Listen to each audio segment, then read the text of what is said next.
Bismillah. Normalement, c'est censé être bon maintenant. Alors, nous sommes dans un nouvel épisode de notre série sur le prophète, alayhi salatu salam, un nouvel épisode qui nous emmène toujours dans cette période médinoise. Nous sommes maintenant en train d'avancer au fur et à mesure de ces épisodes-là. Comment le prophète, alayhi salatu salam, est arrivé à Médine. Nous avons fait toute sa période mécoise. Et dans toute cette période mécoise, nous avons vu les raisons qui ont poussé le prophète alayhi salatu salam à devoir quitter à un moment donné avec cet ordre de Dieu de quitter Makkah pour rejoindre Al-Madina.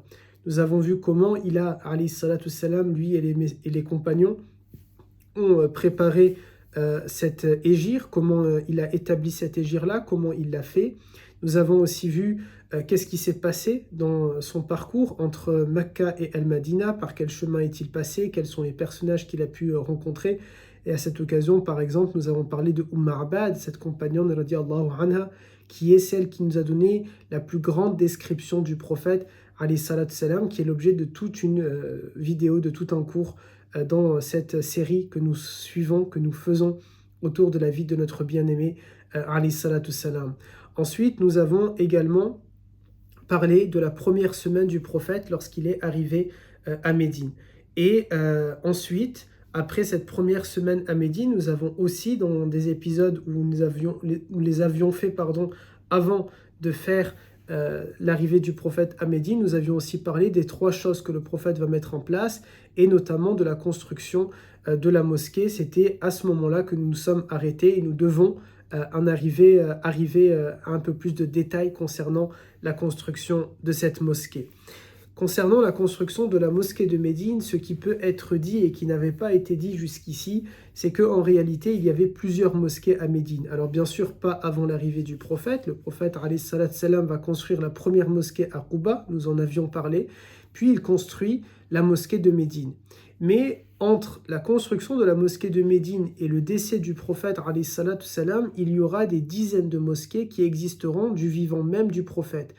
Aussi petite ou aussi grande, selon comment on voit le verre à moitié plein ou à moitié vide, que était la ville de Médine. Elle comptait des dizaines de mosquées, nous disent les spécialistes de la Sira. Par contre, ce qu'ils nous disent aussi, c'est qu'il n'est pas formellement établi que le Jumu'ah avait lieu dans toutes ces mosquées-là. On sait donc qu'il y avait des dizaines de mosquées qui étaient plus ou moins grandes, mais la big, la centrale, la plus importante, c'était celle du prophète, alayhi salatu salam, dans laquelle on sait que le Jumu'ah s'y tenait. Et nous avions d'ailleurs parlé du premier Jumu'ah du prophète, alayhi salatu salam, wa alaykum salam wa rahmatullah, à toutes et tous, et particulièrement, si vous me le permettez bien sûr, à notre cher administrateur. Ensuite, en plus de toutes ces dizaines de mosquées, donc où on n'est pas vraiment sûr est-ce qu'il y avait Jumu'ah, il y a la mosquée du prophète dans laquelle s'est établi, il y a le Jumu'ah. Se pose maintenant la question suivante, ou plutôt l'enseignement suivant que l'on doit tirer, parce que nous avons toujours eu cette habitude et cette tradition, dès le départ lorsqu'on a lancé ces cours-là de Sira, de se dire, nous n'allons pas simplement lire la Sira pour la lire, nous n'allons pas simplement regarder la Sira pour la regarder, mais il est important à un moment donné d'en tirer des conclusions, d'en tirer des leçons, des enseignements, de sorte à pouvoir appliquer ces enseignements-là. Parce que la sunna est vivante et qu'il ne faut pas que la vie du prophète, la sira, devienne qu'un roman finalement, qu'un roman fantastique, un roman de science-fiction où nous sommes simplement en train de lire et de se dire, il est magnifique ce personnage, c'est un magnifique héros, masha'Allah, et puis ça s'arrête là. Au contraire, la vie du prophète alayhi salatu salam est un mode d'emploi. La vie du prophète alayhi salatu salam sont des règles que l'on doit suivre, que l'on peut suivre en tout cas du moins pour celles et ceux qui le désirent et qui le souhaitent. Qu'y a-t-il comme enseignement dans le fait qu'il y avait ces dizaines de mosquées avec une seule dans laquelle on a le Jumu'ah, visiblement? Eh bien, c'est de se dire, nous, aujourd'hui, on ne peut pas peut-être avoir... Nous avons des villes dans lesquelles il y a des dizaines de mosquées. Si je compte que ma ville ici à Montpellier, je crois que nous sommes à peu près à 15 ou 17 mosquées en comptant Montpellier même et l'ensemble de la métropole montpelliéraine. Pour une communauté musulmane, peut-être qui avoisinerait, selon certaines personnes, entre 50 000 et 70 000 par exemple habitants. On peut se dire que c'est suffisant, pas suffisant, peu importe. On peut aussi se dire, comme j'ai pu l'entendre, il y a trop de mosquées. Mais pourquoi construire davantage de mosquées? Je ne dis pas ici le discours de personnes qui ne seraient pas musulmanes, je parle d'un discours de la part même des musulmans. Pourtant, non, il n'y avait pas de mal à l'époque du prophète à avoir des dizaines de mosquées. Certes, ils avaient qu'un seul Jumu'ah tenu par le meilleur des hommes, le prophète alayhi salatu salam.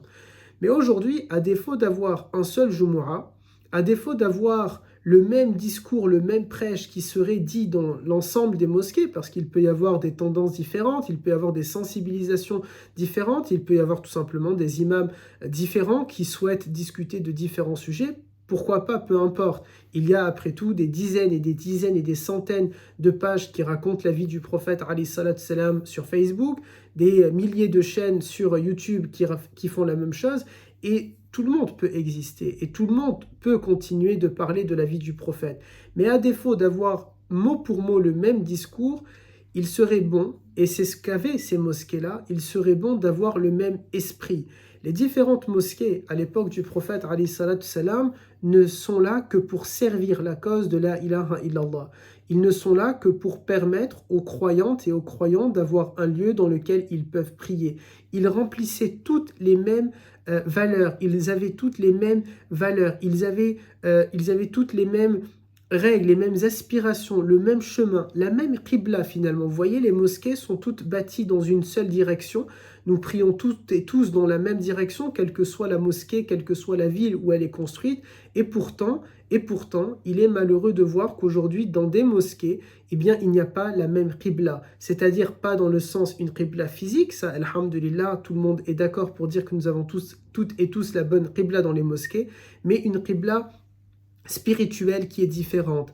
Voilà celles et ceux qui veulent taper sur tel ou tel groupe. Voilà celles et ceux qui veulent nuire à telle ou telle institution, à tel ou tel pays. Voilà celles et ceux qui, dans telle ou telle mosquée, sont en train d'appeler à la haine. Ou voilà celles et ceux qui sont là que pour endormir la communauté musulmane, quand d'autres sont là pour parler de manière peut-être trop technique, très technique, et ils sont en train de perdre les croyantes et les croyants qui sont à l'intérieur. L'idée, c'est de se dire, à l'époque du prophète, alayhi salatu salam, il y avait ces dizaines de mosquées qui avaient le même objectif, le même but. Si nous, aujourd'hui, nous ne pouvons pas avoir le même prêche, eh bien, faisons en sorte d'avoir au moins les mêmes aspirations, les mêmes valeurs et le même objectif. Voilà un des enseignements que l'on peut tirer de l'existence de ces mosquées-là.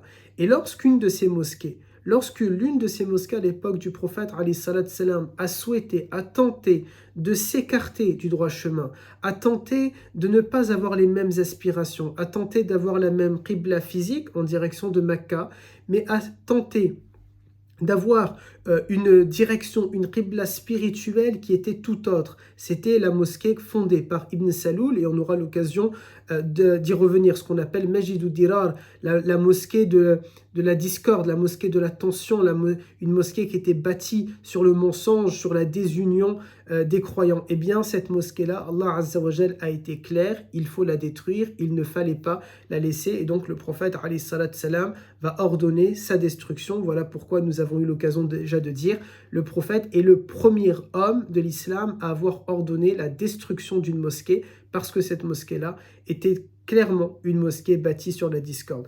Donc l'un des enseignements à tenir ici de ce point-là, c'est que nous aussi, quelles que soient les mosquées, c'est pas forcément une mosquée à proprement parler, mais une mosquée, l'esprit de la mosquée, on aura l'occasion de suite de le dire, c'est-à-dire que ce soit une mosquée, une association, une institution, une page Facebook, une chaîne YouTube, c'est-à-dire n'importe quelle organisme qui essaye d'œuvrer pour la da'wa, pour la ilaha illallah, doit répondre à certaines valeurs, à certains principes, parce qu'il en va même du cœur de notre travail. Nous sommes là, en tout cas croyantes et croyants, pour essayer de transmettre un message, et ça implique d'avoir certains principes et certaines valeurs. Et lorsque ce n'est pas le cas, on ne peut pas nous aller pour partir détruire, on n'est pas en train d'appeler à cela, mais au moins le détruire d'une autre manière, c'est-à-dire tout simplement en boycottant ces lieux-là et en ne s'y rendant pas.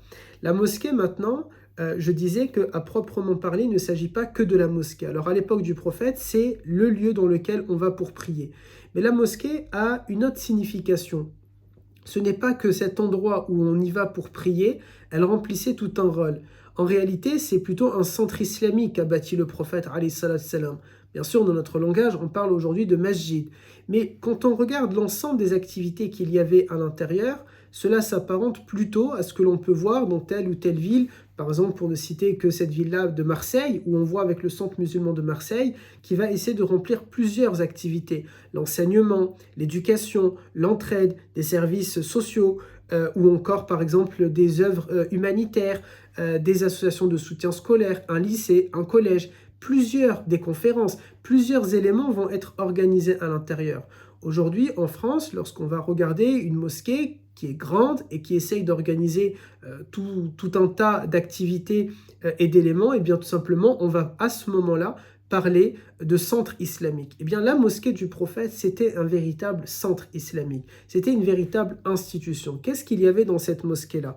Allah Azza wa Jal, tout d'abord, considère les mosquées comme étant ses maisons. Deuxièmement, et plutôt premièrement, quand on dit cela, on doit vraiment avoir un impact. De manière générale, je fais partie de celles et ceux qui pensent, quand Dieu dit que les mosquées sont ses maisons, je pense qu'il faut le considérer parfois pas que de manière littérale et littéraire et scriptuaire, textuelle. Il faut le regarder avec un œil beaucoup plus large. L'ensemble des associations, l'ensemble des jama'as, l'ensemble des da'wah, l'ensemble des organisations islamiques appartiennent en réalité à Allah Azza wa Jal. Elles appartiennent à Dieu.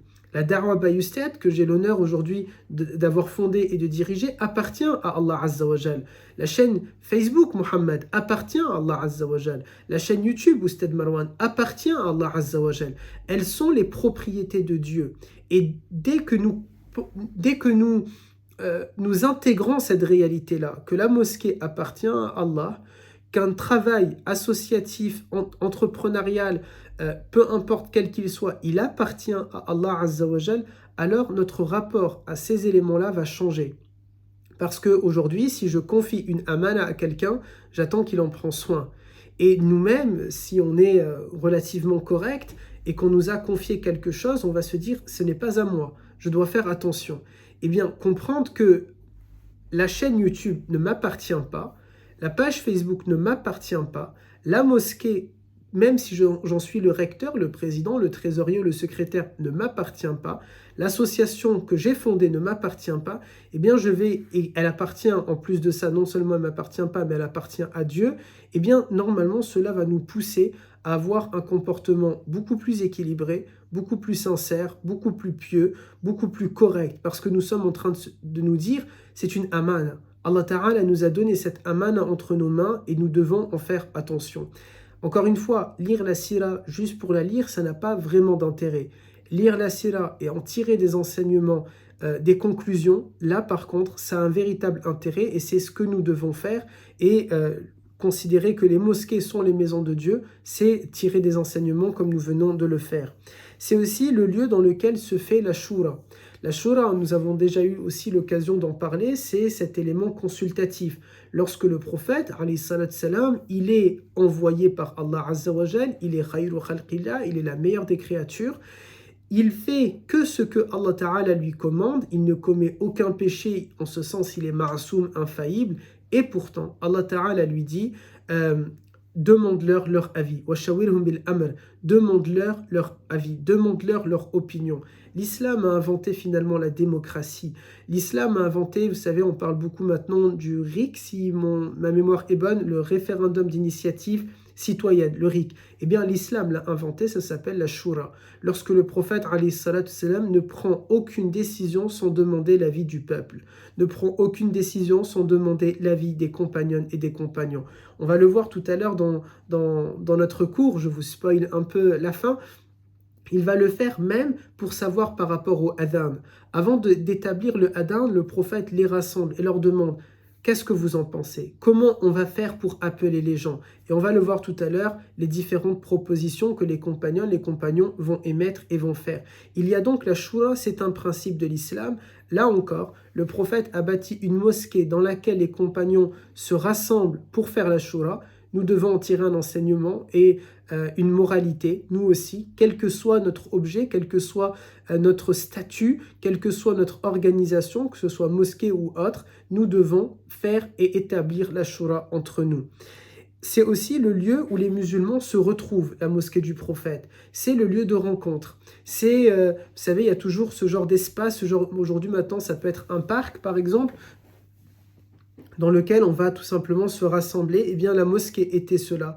Elle remplissait ce rôle-là. Les portes étaient constamment ouvertes. Les compagnons pouvaient s'y retrouver et discuter. Aujourd'hui, à tort, on a tendance à vouloir faire taire les conversations dans les mosquées.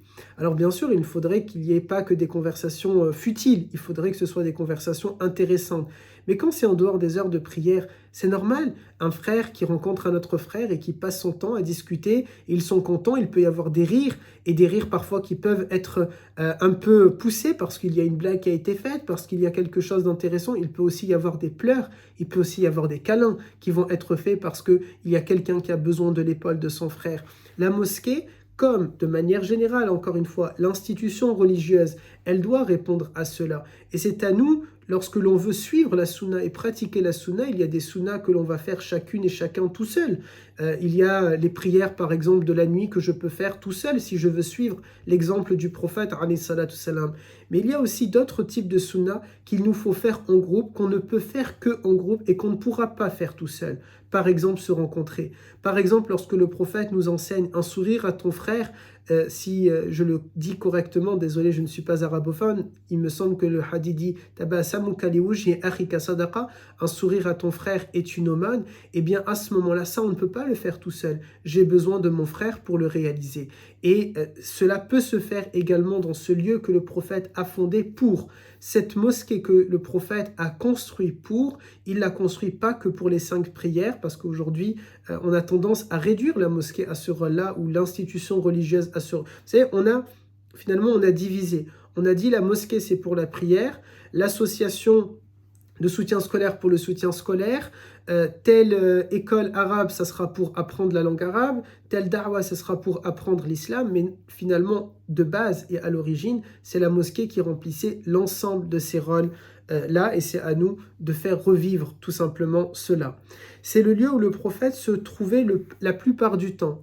Il faut savoir que le prophète, alayhi salatu salam, il n'était pas la majorité de son temps à la maison ou au travail, mais la majorité de son temps, il était à la mosquée. Alors qu'on soit bien clair, ce n'est pas un appel à sécher le travail, ce n'est pas un appel pour les lycéennes, les lycéens, les collégiennes, collégiens, les étudiantes et étudiants qui nous regardent à sécher les cours et rester la plupart de leur temps à la mosquée. Forcément, le prophète y était la plupart du temps parce que c'est son lieu de travail, entre guillemets. C'est le lieu où il va éduquer, c'est le lieu où il va recevoir les délégations étrangères, c'est le lieu où il reçoit les ambassadeurs, c'est le centre névralgique de l'islam. Ça fait office de palais présidentiel, ça fait office de palais royal, entre guillemets, bien sûr, là. C'est le siège, c'est le cœur du pouvoir. C'est l'Élysée de Médine, c'est la Maison Blanche de Médine. Appelez-le, ou trouvez les métaphores que vous souhaitez. Donc forcément, on comprend qu'il était la plupart de son temps sur place à l'intérieur. Mais cela nous donne un enseignement. L'enseignement que lui, il avait besoin d'être physiquement présent à l'intérieur pour les différents rôles que l'on vient de citer. Quant à nous, à défaut d'être présent physiquement dans ces lieux-là où la religion est le cœur de ce travail-là, eh bien nous pouvons faire en sorte que la majorité de notre temps, nous l'accordons à la religion, même si ce n'est pas physiquement à l'intérieur d'une association ou d'une mosquée. Comment? C'est par exemple lorsque je suis en train de marcher, je peux faire un dhikr. C'est lorsque je suis au travail, je me rappelle, je suis là parce que c'est un ordre de Dieu de travailler. Je vais travailler avec sincérité, avec honnêteté et en mettant cette intention pour que Allah Azza wa Jal soit satisfait de moi. Transformez l'ensemble de vos activités en adoration avec tout simplement cette clé magique qu'est l'intention. Je fais pour Allah Azza wa Jal. Je fais pour que Dieu soit satisfait de moi. Et voilà comment, sans être physiquement présent dans la mosquée ou dans une organisation, l'on peut avoir l'ensemble ou la plupart de notre temps au service de la ilaha illallah, au service de l'islam, au service de nos adorations, en essayant de se rapprocher d'Allah Azza wa Jal. C'est par exemple l'étudiante ou l'étudiant qui va se rendre à la fac et qui va y mettre une intention. J'y vais parce que j'ai besoin de la bourse. On se comprend pour certaines et certains d'entre nous, ils y vont parfois que pour la bourse, mais vous devez aussi mettre l'intention, c'est aussi pour obtenir un enseignement, c'est aussi pour plaire à Allah Azza wa Jal qui a fait que le savoir, talib al-ilm, nous disait l'imam Ahmed rahimahullah, la recherche du savoir est une obligation pour le croyant du berceau jusqu'à la tombe. La mosquée du prophète était aussi un motel, un hôtel, appelez-le aussi comme vous le souhaitez, pour ceux qui n'avaient pas de logement. C'est le lieu où un sans-abri peut aller. Il n'y avait pas d'SDF à l'époque du prophète. Ce n'est pas péjoratif, bien sûr, contre ou vis-à-vis de celles et ceux qui n'ont pas de toit et de logement. Bien au contraire. C'est ici tout simplement dire il n'y avait pas d'SDF à l'époque du prophète, c'est tout simplement parce que la mosquée n'acceptait pas qu'il va y avoir quelqu'un qui dort dehors. C'est Omar ibn al-Khattab qui a très bien compris cette sunna-là, cette tradition du prophète. Ainsi, Omar ibn al-Khattab, lorsqu'il est calife, il ne dort jamais et il ne mange jamais le soir tant qu'il n'a pas fait le tour de Médine pour vérifier que personne n'a faim et que personne a froid et que tout le monde a un toit où il peut aller dormir. Parce que la mosquée a ce rôle-là aussi d'accueillir celles et ceux qui sont nécessiteux, celles et ceux qui n'ont pas de toit, celles et ceux qui n'ont pas de logement. Nous avons, alhamdulillah, pendant Ramadan, nous sommes à peu près, je crois, à 70 jours de Ramadan 2023, et nous avons toujours dans les grandes mosquées, ou même dans des mosquées un peu plus modestes et plus petites, nous avons des iftars qui sont ouverts à tout le monde, que vous soyez musulmane ou pas musulmane, croyant ou non croyant, peuvent venir et partager un repas et c'est magnifique. Il faudrait peut-être s'imaginer aussi une espèce d'auberge de jeunesse, une auberge à l'intérieur des mosquées, parce qu'elle était ainsi la mosquée du prophète alayhi salatu salam, des lieux où celles et ceux qui n'ont pas de toit peuvent venir dormir. J'ai toujours cette volonté-là de surprendre mes concitoyennes et mes concitoyens qui ne sont pas musulmanes et musulmans, et j'ai à cœur, et j'espère vous transmettre un tout petit peu de cette énergie-là, j'ai à cœur que l'on puisse, nous, vous et moi, c'est à peu près de 10 millions de musulmans français pour ceux qui vivent en France, c'est 2 milliards de musulmanes et de musulmans pour celles et ceux d'entre vous, chers sœurs et frères, qui vivaient à l'étranger, que l'on puisse montrer à l'humanité, nous sommes une belle religion. Et nous sommes convaincus que nous sommes une religion véridique, de vérité, qui émane de celui qui est une vérité, Allah al-Haq, Allah Azza wa Jal al-Haq. Et pour cela, nous voulons vous montrer en apportant des solutions et en vous prouvant les choses que nous pouvons apporter des solutions et pas les problèmes. L'islam est la solution. Je le crois fermement, je le crois au plus profond de moi-même. Eh bien, peut-être que lorsque nous aurons des mosquées, un peu plus de mosquées, avec justement ces auberges-là qui seront faites, et que nous allons prendre en charge celles et ceux qui dorment dehors en leur offrant un toit, eh bien, peut-être qu'à ce moment-là, on pourra, c'est un petit défi bien sûr qui est lancé, s'il y a ici des rectrices et des recteurs de mosquées, pourquoi pas, eh bien, à ce moment-là, c'est un petit défi que l'on peut se faire. Il y a une fameuse chanson des Restos du Cœur, qui dit « Aujourd'hui, on n'a plus le droit ni de mourir de faim, je crois, quelque chose comme ça. J'ai oublié les mots, mais on n'a plus le droit ni d'avoir faim, ni d'avoir froid. » C'est ça, la parole. On n'a plus le droit ni d'avoir faim, ni d'avoir froid. Eh bien, les croyantes et les croyants que nous sommes, Omar ibn al-Khattab l'avait compris. Il avait compris qu'on n'a pas le droit d'avoir faim, on n'a pas le droit d'avoir soif, on n'a pas le droit de dormir dehors. Eh bien, il a tout mis en place, tout mis en œuvre pour essayer de répondre à cela, parce que c'était cela, suivre la sunna, et c'est le rôle qu'a eu la mosquée du prophète, alayhi salatu salam. Vous savez, quand on dit que la mosquée du prophète, parce que c'est l'objet de tout notre cours aujourd'hui, la construction de la mosquée du prophète, ou le rôle de la mosquée du prophète, on pourrait l'intituler de cette manière-là. Cette mosquée-là, qui est la deuxième mosquée la plus importante de l'islam. Cette mosquée-là, que celles et ceux d'entre vous, lorsqu'ils ont fait la Umrah ou le pèlerinage, ou celles et ceux qui comptent faire le pèlerinage ou la Umrah, vont s'y rendre et vont aller à l'intérieur. Ce n'est pas pour rien qu'il y a à l'intérieur Ar-Raouda. Ce n'est pas pour rien qu'il y a à l'intérieur un espace qui appartient au paradis, ou d'autres disent c'est même la totalité de la mosquée qui est une part du paradis. Ce n'est pas pour rien que les prières à l'intérieur ont plus d'impact, plus de poids. Ce n'est pas pour rien que le prophète alayhi salatu salam est enterré dans cet endroit-là. Parce que cet endroit-là n'est pas une mosquée lambda. Vous savez, Makka, ce n'est pas une mosquée lambda, on le sait toutes et tous. C'est une mosquée, oui, mais elle a tellement de valeur. Pourquoi? Parce qu'on se dirige vers elle. Et donc pour nous, c'est assez logique finalement de se dire, c'est normal que la récompense est multipliée par des centaines de milliers. Parce que c'est quand même l'endroit vers lequel on prie. C'est là-bas où il y a une pierre noire, c'est là-bas que le prophète alayhi salatu salam est né, c'est là-bas que le prophète alayhi salatu salam va faire tawa, va tourner, c'est là-bas que c'est Seigneur Ibrahim alayhi salam de ses propres mains qu'il a construit. Donc forcément on se dit, c'est normal qu'il y ait une récompense. Si on regarde cette technicité-là, on pourrait se dire c'est un peu moins logique la mosquée du prophète, si ce n'est qu'il est enterré à l'intérieur. Mais nous ne vénérons pas les morts dans l'islam. On ne vénère pas les morts dans l'islam. Nous vénérons le prophète alayhi salatu salam pas parce qu'il est mort. On ne le vénère pas parce qu'il est mort. On le vénère parce qu'il est Habibullah. On le vénère parce qu'il est Rasulallah. On le vénère parce qu'il est notre messager, vivant ou mort. Nous l'aimons et nous le glorifions et nous le louons. Il est Muhammad, celui que ceux qui sont dans les cieux et sur terre vont le louer. Il est aujourd'hui respecté et suivi par notre communauté, mais il était aussi suivi et respecté par ses compagnons de son vivant. Mais qu'est-ce qui fait que sa mosquée a cet impact-là, celle qui est l'objet de notre épisode? C'est pour toutes ces raisons-là.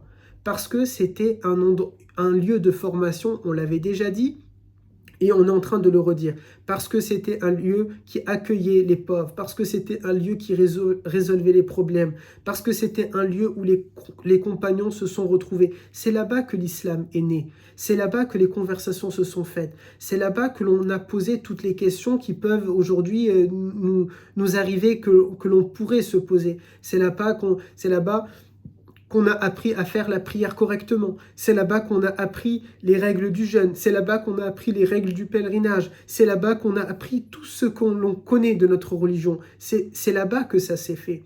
Et donc ce lieu était ouvert. Ce lieu était celui qu'on est en train de décrire.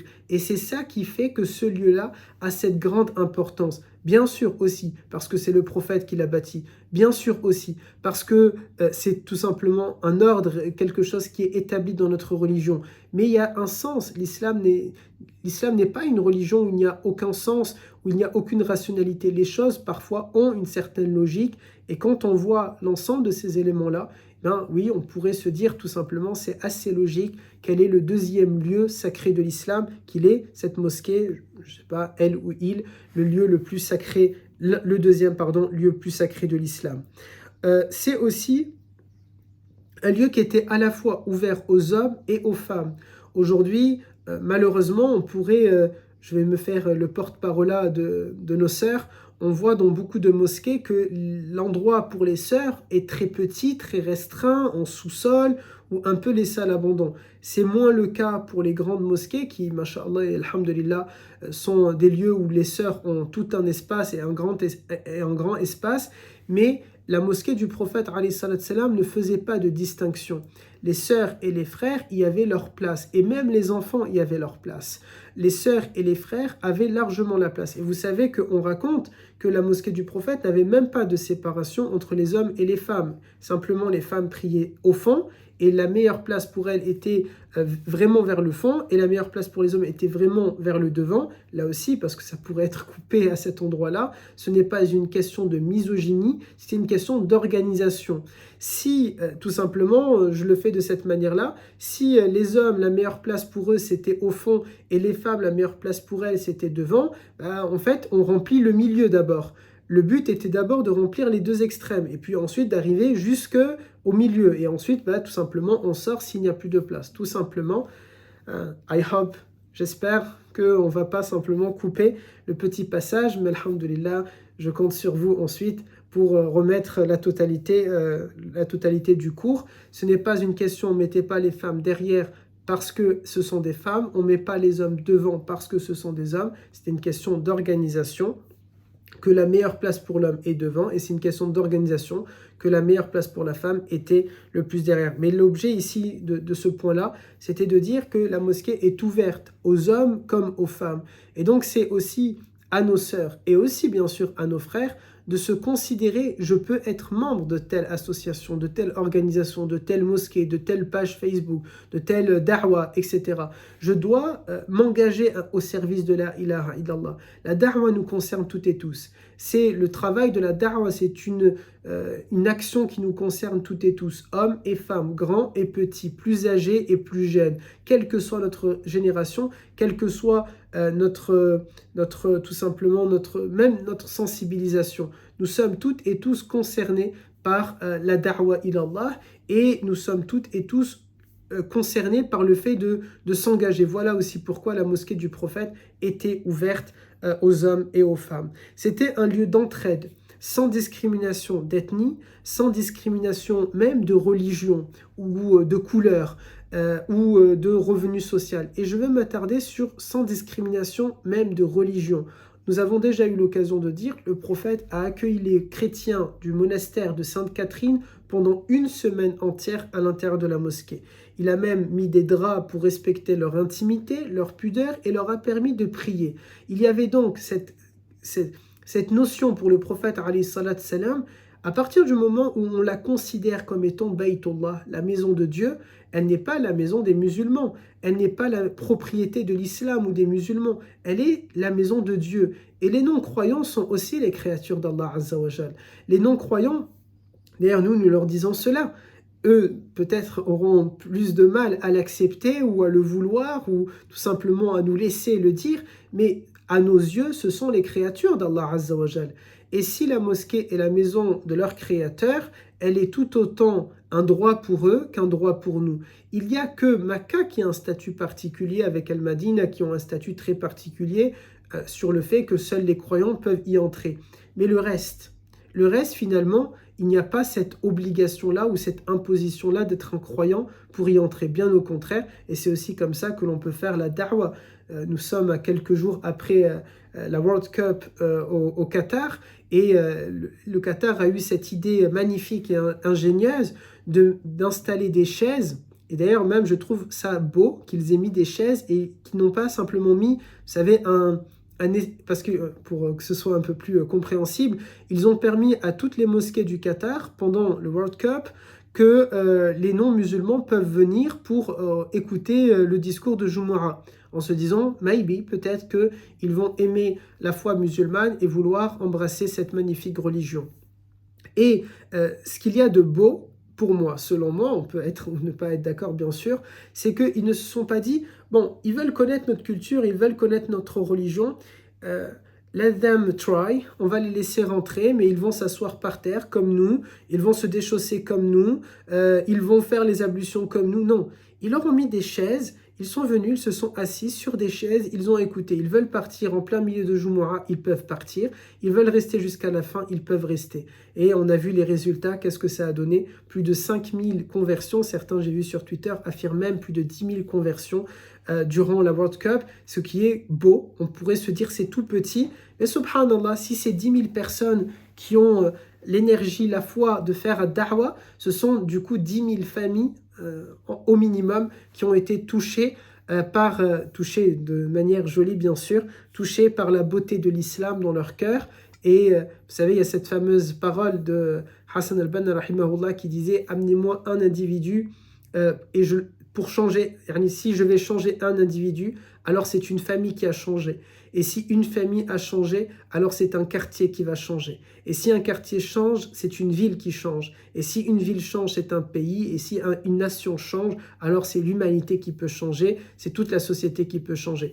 Eh bien, si ces 10 000 personnes adhèrent aux valeurs de l'islam, voilà déjà 10 000 foyers, 10 000 lampes qui viennent de s'allumer à travers le monde, 10 000 foyers qui vont peut-être transformer 10 000 quartiers, et ces 10 000 quartiers vont devenir 10 000 communes, et bi'idnillah, il n'y a pas 10 000 pays, donc bi'idnillah, grâce à eux, on aura fait le travail de la da'wa, ilallah bi'idnillah.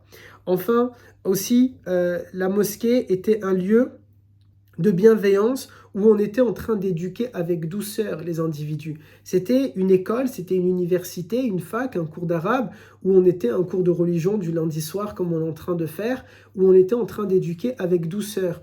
Et il y a beaucoup d'exemples qui peuvent le prouver et le montrer. Mais j'ai voulu vous raconter peut-être l'histoire la plus célèbre, donc désolé si je raconte quelque chose que vous savez déjà, cette histoire de ce compagnon, parce qu'il s'agit d'un compagnon. Dans l'histoire, on ne dit pas que on dit juste un individu, mais il s'agit d'un compagnon. C'est un compagnon qui rentre, qui va au fond de la mosquée parce qu'il reconnaît la prophétie de Rasulallah alayhi salatu salam.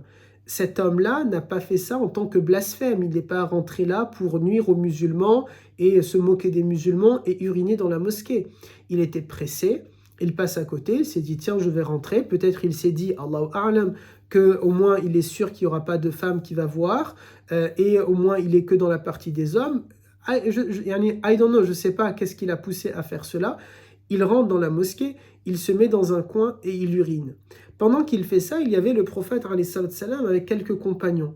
Alors Omar ibn al-Khattab, on dit qu'il avait toujours le doigt sur la gâchette, il était toujours prêt à être là pour corriger, mais bien sûr toujours avec douceur et avec bienveillance, parfois de manière un peu plus rude quand ça avait besoin, et c'est vrai, toutes et tous, on sait que parfois on a besoin d'osser un peu le ton pour se faire entendre.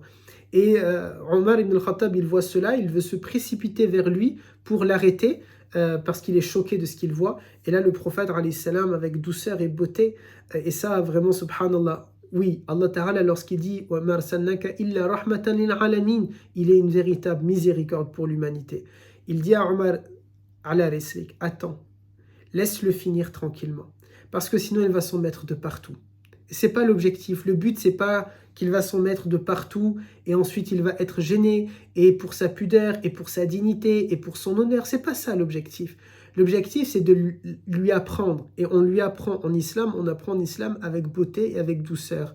Alors le prophète, alayhi salatu salam, va ensuite se rendre vers lui lorsqu'il voit qu'il a fini. Il va lui dire, s'il te plaît, alors bien sûr, c'est pas mot pour mot, c'est le sens, ne refais plus ça ici. Parce que ce n'est pas un endroit où on fait ça. La prochaine fois, tu vas le faire dans l'endroit qui est adapté. Il faut se remettre aussi dans le contexte. Les toilettes n'existent pas. Donc, en soi, le faire dans la nature, c'est quelque chose qui est assez naturel. Bon, là, il ne se dit pas que la mosquée a cette valeur-là, cet impact-là, et donc, du coup, il est en train de faire ça. Mais le prophète lui enseigne avec beauté et avec douceur, et c'est ça qui est beau. C'était ainsi les mosquées. Un enseignement et une éducation avec douceur. Cela me rappelle aussi l'histoire d'Al-Hassan ou Al-Hussein, les petits-fils du prophète, alayhi salatu salam. Lorsqu'ils sont en train de voir un homme qui est en train de faire des ablutions de manière très mauvaise. Alors, l'histoire ne dit pas, ou si elle le dit, j'ai oublié comment il est en train de faire, mais imaginez qu'il est en train de commencer par ses oreilles, ensuite ses cheveux, et puis finalement le bras, puis les pieds, ensuite la bouche, de manière un peu farfelue, totalement dans le désordre. Et Al-Hassan ou Al-Hussein, les petits-fils du prophète, ne veulent pas aller le voir. C'est une personne âgée par rapport à eux. Ils se disent, il va être gêné. C'est un peu peut-être honteux, deux petits qui viennent le voir, deux adolescents, et qui vont lui dire « Ammé, Hajj, tu es en train de te tromper ». Là où, peut-être, et je l'ai déjà expérimenté, quand on va parfois à la mosquée, je me rappelle quand j'étais plus jeune, j'avais peut-être 13 ans, 14 ans, j'ai pas d'ailleurs l'habitude de raconter des histoires comme ça personnelles, mais c'est des choses qui me marquaient, parce que quand j'y allais, je connaissais pas encore toutes les règles, mais on pouvait me parler de manière très rude. C'est pas comme ça, pas comme ceci, pas comme...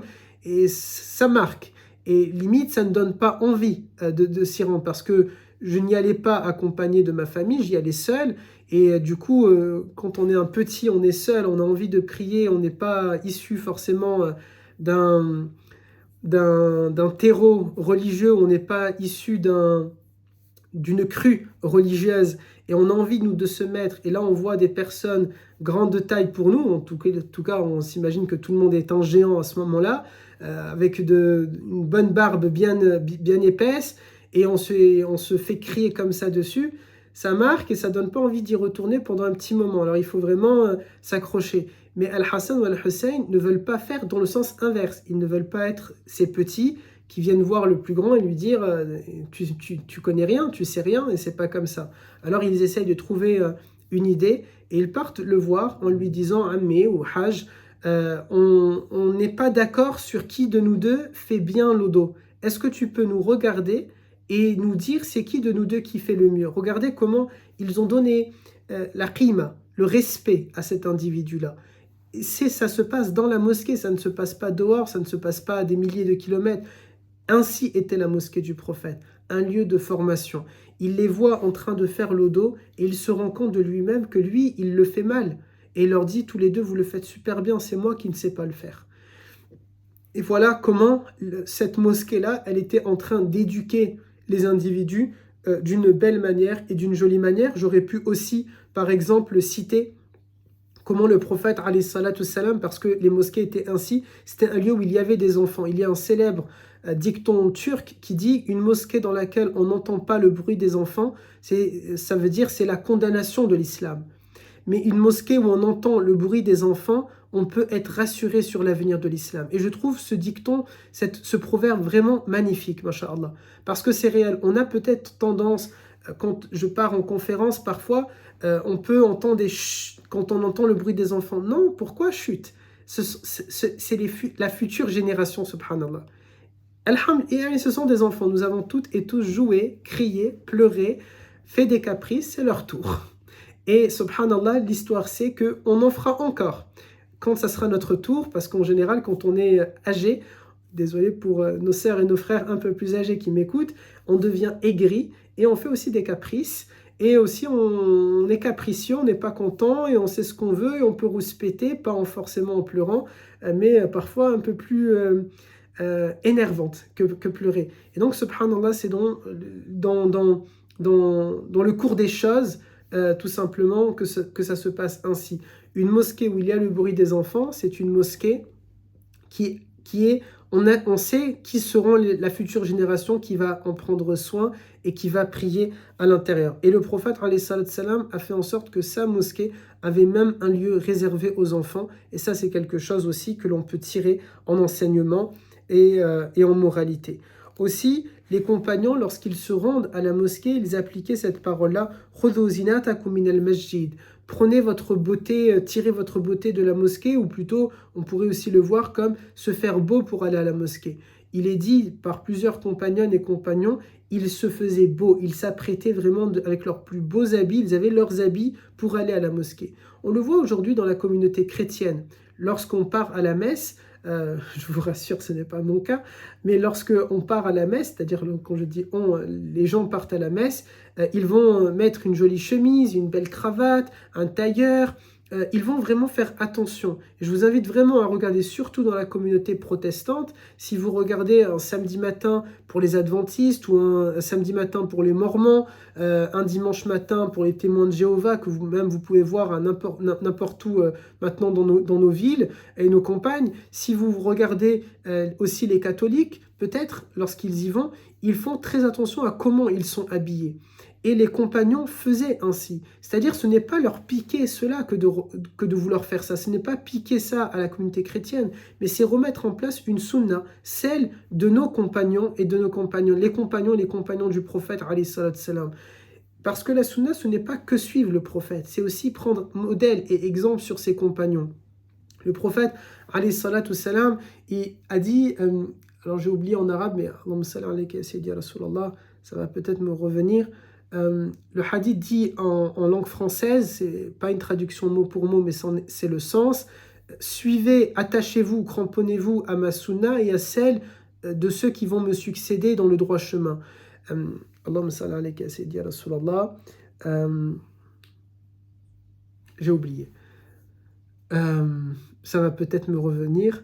Il y a quelque chose comme sunnati wa sunnati Khulaf al-Rashidin al-Mahdiyoun, quelque chose comme ça. Si quelqu'un là, il peut nous le partager.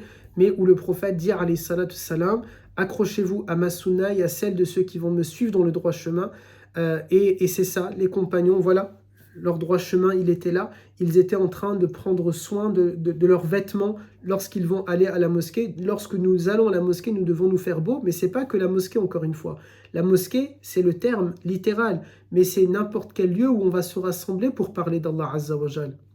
Je disais à mes élèves dans la période de Covid et de confinement, même lorsque vous allez suivre le cours à distance sur Discord, habillez-vous correctement. Ne soyez pas en pyjama en train de suivre le cours. Ne soyez pas en tenue légère pour suivre le cours. Même si vous ne mettez pas la caméra. Parce que dites-vous, vous allez parler d'Allah Azza wa Jal, vous allez apprendre votre religion. Même à distance, faites-le de cette manière-là.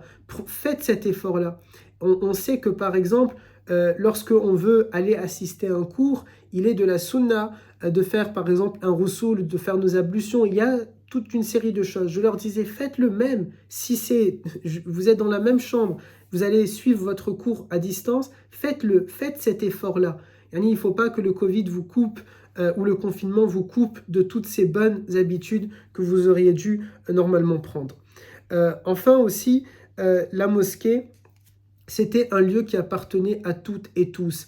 Par exemple, lorsque Sayyida Zainab, radiallahu anha, notre mère Zainab, Allahumma salli alayka Sayyidi Rasulallah, Zainab bint Jahsh, je n'ai pas le droit normalement de me tromper, surtout quand juste derrière ici, il y a le tableau de mon livre, Zainab bint Jahsh, radiallahu anha, elle a attaché une corde à la mosquée. Elle fait comme si la mosquée lui appartient finalement. Enfin, lui appartient. Elle sait qu'elle appartient à Allah Azza wa Jal, mais la mosquée, c'est comme un peu chez elle. Vous voyez? Donc, elle va mettre une corde pour faire ses prières de manière que quand elle s'assoupit, la corde va la pousser à se maintenir debout. Alors, avait-elle le droit ou pas? Je vous laisse le découvrir justement dans le livre. En plus, vous avez un code promo sur la page Facebook Mohammed, sur l'affiche à chaque fois, l'administrateur vous le met, pour savoir est-ce qu'elle avait le droit ou pas le droit.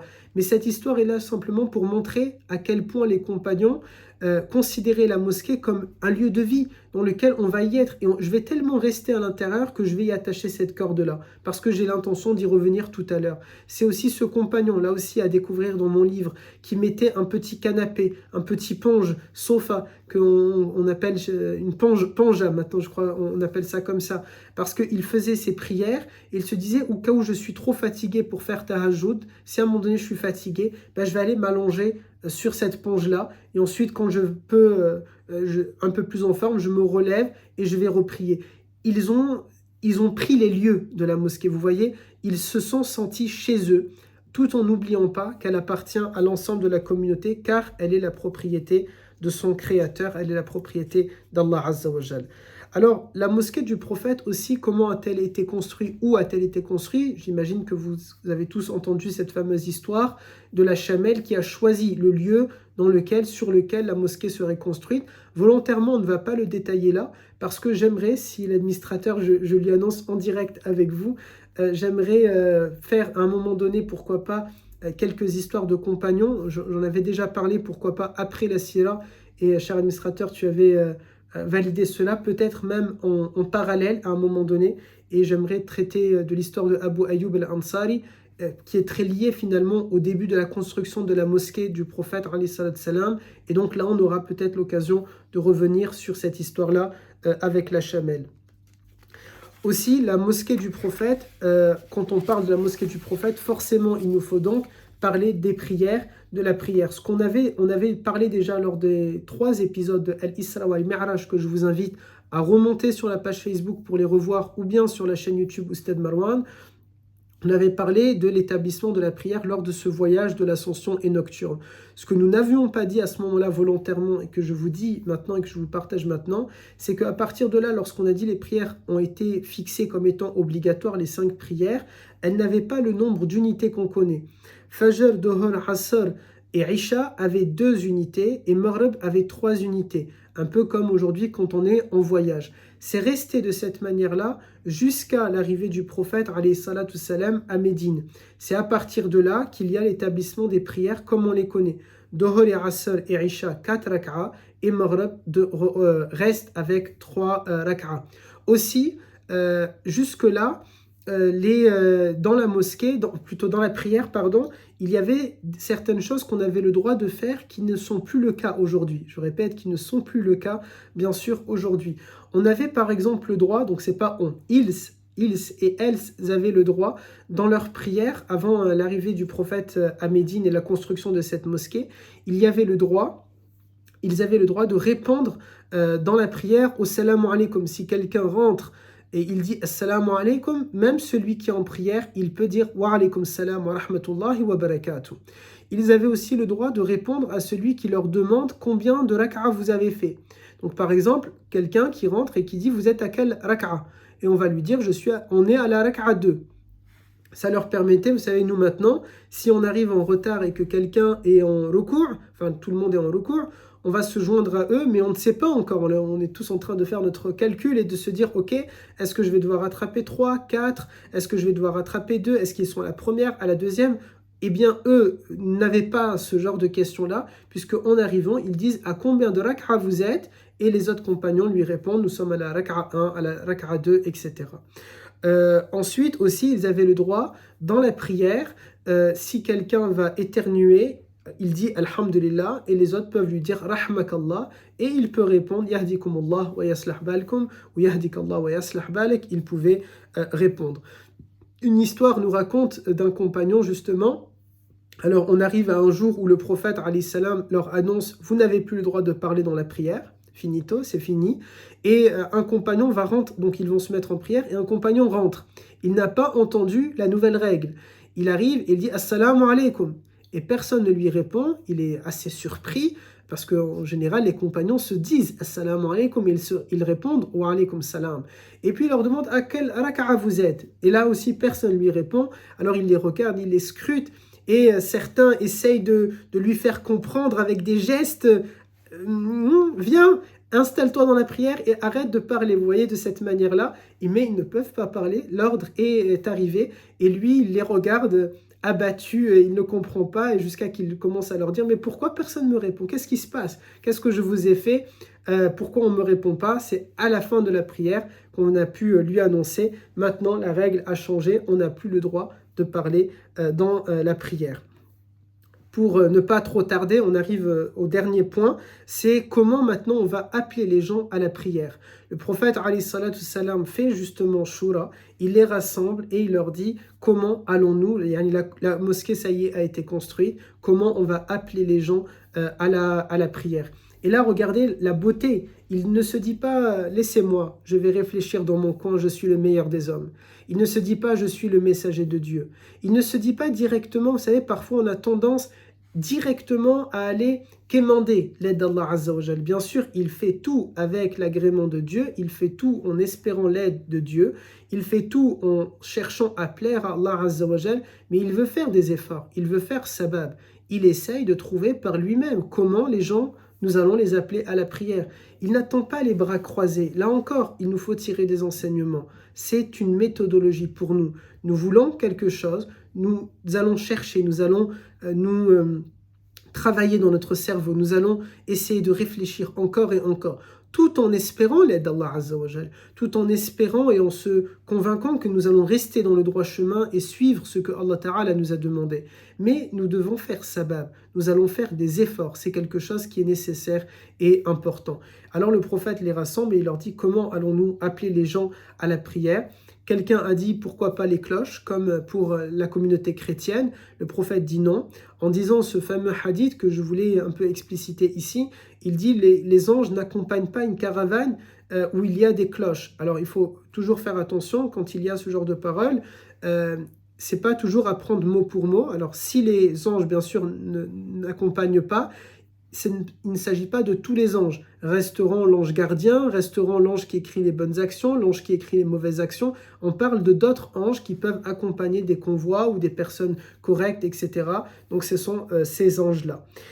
Ensuite, un autre dit, pourquoi pas une trompe, ya Rasulallah, comme la communauté juive, il désapprouve. Là encore, en espérant qu'on ne coupe pas qu'un petit passage, il ne désapprouve pas parce que ce sont des chrétiens, il ne désapprouve pas parce que ce sont des juifs, ça n'a rien à voir. Il désapprouve la cloche parce que les anges n'aiment pas, il désapprouve la trompe tout simplement, peut-être Allahu A'lam que lui-même n'aimait pas la trompe, ou que tout simplement, ça n'a rien à voir avec le fait d'aimer ou pas aimer, il n'a pas ressenti, il n'a pas accroché à cette idée, et puis on n'est pas obligé de faire tout comme les autres tout simplement. Donc ça n'a rien à voir avec de l'antisémitisme ou quoi que ce soit, parce que certaines personnes sont friands, vous voyez, de trouver la petite bête, la petite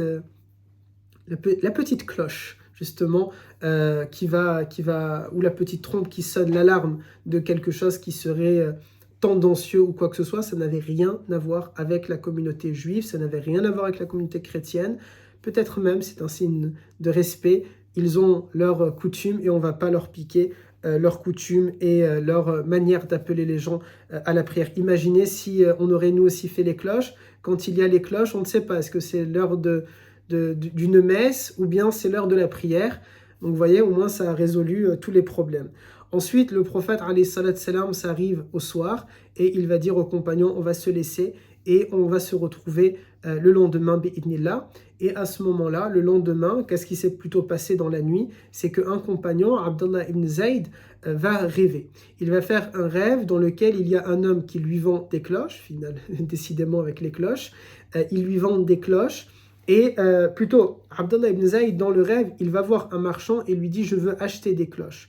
Et le commerçant lui dit « pourquoi tu cherches des cloches ?» Et Abdullah ibn Zayd dit « c'est le prophète qui en veut, qui cherche un moyen d'appeler les gens à la prière. Et j'ai pensé aux cloches. » Et cet homme dans le rêve lui dit « je vais t'apprendre quelque chose de meilleur. » Et il lui dit « tu vas appeler les gens en disant Allahu Akbar, Allahu Akbar. » Et il fait tout le adhan de cette manière-là. On aura peut-être l'occasion aussi un jour de traiter un peu davantage de la question du adhan et de l'iqama. Et là, Abdullah ibn Zayd, lorsqu'il se réveille, il se précipite vite à s'habiller et à sortir pour aller retrouver le prophète au lieu du rendez-vous. Et il raconte au prophète son rêve. Et là, le prophète lui dit « Innaha la ru'ya sadiqa » elle est un rêve véridique. Et s'il faut faire une toute petite pause peut-être pour expliquer, les rêves en islam n'ont que 3 significations selon le prophète alayhi salat salam. Amma, c'est un rêve qui émane de shaitan, c'est ce qu'on appelle aujourd'hui dans le langage courant un cauchemar. Pas besoin du coup de le raconter, le prophète nous a dit ne le racontez pas. Ça peut être aussi dans cette catégorie ce qu'on appelle un rêve des pollutions nocturnes, pas besoin de le raconter. Yani ça, ce n'est pas parce que ça vient de shaitan que ça voudrait dire que vous êtes une mauvaise personne, ça n'a rien à voir avec votre piété, ça peut tout simplement, nous sommes tous sujets, à part lui alayhi salatu salam, nous sommes tous et toutes et tous sujets à faire des cauchemars, puisque aucun d'entre nous n'est totalement protégé de shaitan, si ce n'est les ahlillah, mais nous sommes peut-être, en tout cas pour ma part, loin d'être des ahlillah. Le deuxième type de rêve, c'est un rêve où le prophète alayhi salam nous dit, c'est tout simplement les différents événements qui se sont passés, votre cerveau un peu va fabriquer quelque chose et va donner. C'est la majorité des rêves. Et en l'occurrence, Abdullah ibn Zayd a une partie de son rêve de cette manière-là. Regardez, il pense à une cloche parce que le jour même, on a parlé de cloches. Le jour même, quelqu'un a proposé les cloches. Et donc, on voit ici clairement que c'est le subconscient, et aujourd'hui c'est prouvé aussi de cette manière-là, le subconscient va penser à plein de choses, plein d'événements, et il va fabriquer quelque chose qui vous perturbe, qui vous agace, qui vous angoisse. Ça peut créer quelque chose ensuite. Et le troisième type de rêve, malheureusement, la communauté musulmane a tendance à beaucoup focaliser sur celui-ci, alors même qu'il est très rare. Ce sont ce qu'on appelle les rêves prémonitoires ou les rêves véridiques qui peuvent émaner d'Allah Azza wa Jal. Mais dans le Coran, je vous invite à lire et à méditer sur Surat Yusuf, on voit bien que Allah Ta'ala, lorsqu'il dit à Sayyidina Yaqub alayhi salam, qui lui a donné la capacité d'interpréter les rêves, il dit Sayyidina Yaqub à son fils que c'est une science que Dieu a donnée à très peu de gens, et donc il nous faut faire attention de ne pas forcément se considérer au niveau de Yaqub ou de Yusuf alayhim salatu salam, et d'avoir cette capacité-là. Le prophète lui-même a de manière très très rare dans la sira, puisqu'on est en train de parler de la sira sur cette page, c'est très rare les moments où on voit que le prophète a interprété des rêves, parce qu'il sait alayhi salam que la majorité des rêves ne sont pas forcément interprétables. Aujourd'hui, on a tendance, certains, à se marier à travers un rêve, à divorcer à cause d'un rêve, à entreprendre à cause d'un rêve, et à force de vivre à travers les rêves, eh ben, on vit quelque chose qui n'est qu'une vie de rêve, et c'est pas la réalité. Il y a la réalité et les rêves. Les rêves, c'est c'est le subconscient, et la réalité, c'est la conscience. Il nous faut faire ici juste attention par rapport à ça. Ensuite, le prophète va dire à Abdullah ibn Zayd, il va d'abord dire « Qum ya Bilal, lève-toi Bilal », et Abdullah ibn Zayd apprend à Bilal les mots. Ils sont montés tous les deux sur la Kaaba. On pense parfois que c'est que Bilal qui est monté. En réalité, Abdullah ibn Zayd est monté avec Bilal. Et Abdullah dit à Bilal Allahu Akbar, et Bilal le dit à voix haute. Allahu Akbar, et Bilal le dit à voix haute. Et il y a maintenant, je suis déjà tombé sur ce genre de vidéo. Je ne sais pas est-ce que ce serait shari'i ou pas. Honnêtement, je ne suis pas un savant pour me prononcer sur la question. Mais j'ai déjà vu des vidéos d'Adhan où justement, et notamment la mosquée des Omeyyades à Damas, où il y a cette tradition-là il y a quelqu'un qui dit le adhan et quelqu'un qui le répète derrière lui et encore quelqu'un derrière lui et ainsi de suite. C'est-à-dire finalement vous avez 2-3 adhan dans la même mosquée. La mosquée des Omeyyades est un peu connue pour faire ce genre de choses. Bon, Allahu A'lam sur la question est-ce que c'est shari'i ou pas shari'i. Ensuite, pendant qu'il y a ce adhan qui est fait à voix haute par Bilal ibn Rabah, Omar ibn al-Khattab, il est chez lui, il entend le adhan et il se dépêche, et on raconte, les compagnons racontent qui ont assisté à la scène, il est arrivé, bien sûr, sa awra couverte, ne vous inquiétez pas, mais pas fini d'être habillé. La awra est couverte, mais il n'est pas totalement fini. Par exemple, peut-être la manche n'a pas été mise. Il a mis un peu la cape, vous voyez, Superman, et il arrive de cette manière-là, en vitesse. Il va voir directement le prophète, le numéro 1, et lui dit « Ya Rasulallah, j'ai fait un rêve et j'ai entendu cette parole-là. » Et ça a fait sourire beaucoup. Et du coup, on comprend qu'il a fait le même rêve que Abdallah ibn Zayd. Omar ibn Khattab a fait le même rêve que Abdallah ibn Zayd. Enfin, le prophète, alayhi salatu salam, promis, c'est le dernier élément, le prophète, alayhi salatu salam, en même temps que la construction de la mosquée, va mettre en place la construction de 2 chambres pour ses épouses. Il était à ce moment-là marié avec Saïda Saouda bin Zam'a radiyallahu anha et fiancé à Saïda Aisha radiyallahu anha. Il y aura donc 2 chambres pour ses épouses et une 3e pièce qui sera construite plus tard.